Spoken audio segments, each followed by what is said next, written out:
Hey everyone. So it's Friday afternoon here on the East Coast in beautiful New Brunswick, and I thought I would end this first full week of 2026 with part two of my Thriving Through Change series. So, very quick reframe that I think will help you as leaders right away. So, here it is. Most people don't resist change necessarily. They resist the feeling of being left out. So just kind of think about that for a minute, right? So left out of the conversation, left out of decisions that impact them, left out of feeling trusted. So when you hit pushback, don't immediately go to resistance. So this world of change management that many of us have been trained in, we talk a lot about resistance management. So I encourage you to kind of pull back a little bit from that automatic resistance management. What's in it for me? What are the benefits? Push, push, push, right? So think about it as information instead. So, in order to do that, here's a practical move for you to think about and consider. Before you lock in any plan, run a 30-minute listening loop with the people on your team who are most impacted. Now, that may be your whole team, maybe just a handful of folks, whatever the case. And before you kind of go into this, think about two questions and go in with your listening ears, we tell the kids, right? So first, what are you seeing that I'm missing?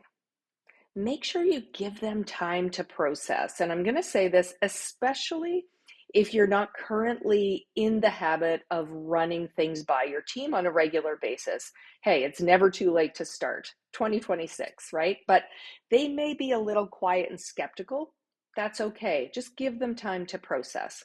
And here's the second question. What would make this plan easier to commit to? And really have them write down a few thoughts before they kind of share, right? Some people might be quiet.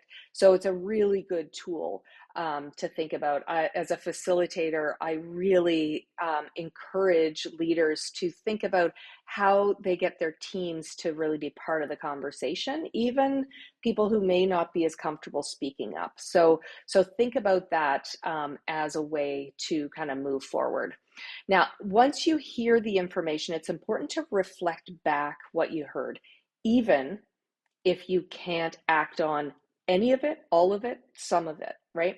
And you really need to take time after. This is important to really consider what they told you before you lock in that plan. Have a follow up with them and explain what you can do, what you heard, right? They need to know that you heard them. Because the reality is, inclusion builds trust far faster than persuasion. And so that's really one of those tips when we're trying to lead through disruption. Bring people in and listen, consider, follow up. So if you're thinking about your team and you're thinking about resistance areas, is it possible that maybe somebody might be feeling left out rather than just blanket resistance being difficult, whatever the case may be? So think about that. I challenge you. I'd love to see your comments, either here in the comment section or feel free to DM me. Also, feel free to send this along to any leaders who you work with or you know of who are going through a particularly disruptive time. May be helpful for them. Okay, so we'll see you next time. Have a great week.